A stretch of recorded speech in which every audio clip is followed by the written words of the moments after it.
డివ్వి డివ్విటం అందాల కోలాటం బొట్టు పెట్టింది అరుదైన పేరంటం ముత్తు గుమ్మకు మురిపాల సీమంతం ఇంటి పెద్దలా ఈ తంతు జరిపిద్దాం డివ్వి డివ్విటం అందాల కోలాటం బొట్టు పెట్టింది అరుదైన పేరంటం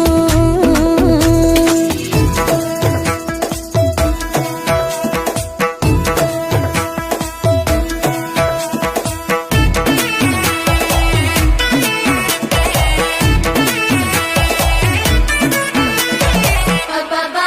ba ba ba ba ba ba ba ba